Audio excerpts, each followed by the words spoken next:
ಹಲವಾರು ತಿಂಗಳುಗಳಿಂದ ಪವಿತ್ರ ಕ್ಷೇತ್ರವಾದಂಥ ಧರ್ಮಸ್ಥಳದ ಬಗ್ಗೆ ಅಪಪ್ರಚಾರ ಮಾಡ್ತಿದ್ದಾರೆ.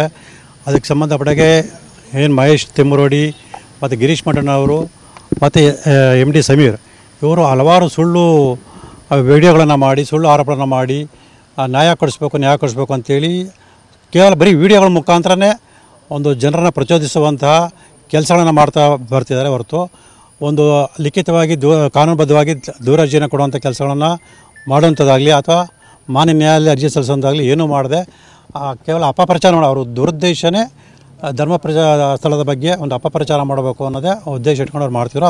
ಇದ್ರ ಮಧ್ಯೆ ಸುಜಾತಾ ಭಟ್ ಅನ್ನೋ ಒಂದು ಹುದ್ದೆಯನ್ನು ಕರ್ಕೊಂಡು ಬಂದು ಅವ್ರನ್ನ ಮುಂದೆ ಇಟ್ಕೊಂಡು ಆಕೆಗೆ ಅನನ್ಯ ಭಟ್ ಎಂಬ ಮಗಳಿದ್ಲು. ಆ ಮಗಳು ಇಲ್ಲಿ KMC ಕಾಲೇಜಲ್ಲಿ MBBS ಓದಬೇಕಾದ್ರೆ ಆಕೆ ಧರ್ಮಸ್ಥಳಕ್ಕೆ ಬಂದಂಥ ಸಂದರ್ಭದಲ್ಲಿ ಆಕೆನ ಅಪಹರಣ ಮಾಡಿ ಕೊಲೆ ಮಾಡಿದ್ರು ಅಂತೇಳಿ ಸುಳ್ಳು ಆರೋಪಗಳನ್ನು ಮಾಡಿದರು.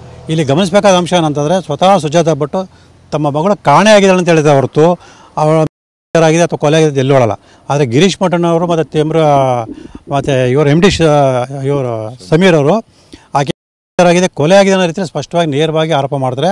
ಮತ್ತು ಅದಕ್ಕೆ ಏನು ಧರ್ಮಸ್ಥಳ ಧರ್ಮಾಧಿಕಾರಿಗಳಾದ ಶ್ರೀ ವೀರೇಂದ್ರ ಹೆಗಡೆ ಮತ್ತು ಅವ್ರ ಕುಟುಂಬದವರೇ ಕಾರಣ ಅಂತ ಕೂಡ ಆರೋಪ ಮಾಡ್ತಾರೆ.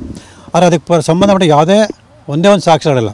ಸೊ ಈ ಒಂದು ವಿಚಾರದಲ್ಲಿ ಮಾಧ್ಯಮದ ಮೂಲಕ ಸುಜಾತಾ ಭಟ್ ಅವರಿಗೆ ಅನನ್ಯ ಭಟ್ ಅನ್ನೋರು ಇಲ್ಲ ಅಂಥೇಳಿ ಒಂದು ಸುದ್ದಿ ಪ್ರಸಾರ ಆದಾಗ ಒಂದು ಫೋಟೋನ ತೋರಿಸಿ ಇದೇ ನನ್ನ ಮಗಳು ಅಂತೇಳಿ ಆಕೆ ಸುಜಾತಾ ಭಟ್ ಅಂತ ಹೇಳಿಸ್ತಾರೆ.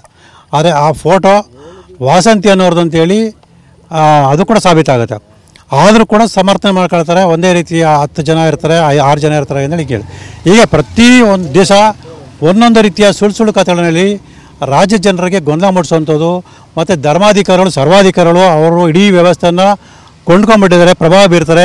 ಅವ್ರ ವಿರುದ್ಧ ಯಾವುದೇ ರೀತಿಯ ಕ್ರಮ ತಗೊಳ್ಳಲ್ಲ ಅಂತೇಳಿ ಭಯ ಓಡಿಸುವಂತಹ ವಿಚಾರಣೆ ನೀಡುವಂಥದ್ದು ಎಲ್ಲ ಮಾಡ್ತಾ ಇದ್ದಾರೆ. ಇದರ ಬಗ್ಗೆ ದೂರ ದಾಖಲಾಗುತ್ತೆ, ಅವ್ರ ಮೇಲೆ ಗಂಭೀರ ಕ್ರಮ ತಗೊಳ್ತಾರೆ ಅಂತೇಳಿ ನಾನು ನಿರೀಕ್ಷೆ ಮಾಡಿದೆ. ಅದು ಯಾವುದೇ ರೀತಿಯ ಗಂಭೀರ ಪ್ರಕರಣ ದಾಖಲು ಮಾಡೋದಾಗಲಿ ಅಥವಾ ಕ್ರಮ ತಗೊಳ್ಳೋದಾಗಲಿ ಕಂಡು ಬರ್ತಾ ಇರೋದ್ರಿಂದ ಸೊ ನಾನು ಮೈಸೂರಿಂದ ಬಂದು ಅನಿವಾರ್ಯವಾಗಿ ಧರ್ಮಸ್ಥಳದಲ್ಲಿ ಪೊಲೀಸ್ ಠಾಣೆಯಲ್ಲಿ ಇವತ್ತು ದೂರನ ಅರ್ಜಿಯನ್ನು ಕೊಟ್ಟಿದ್ದೀರಿ.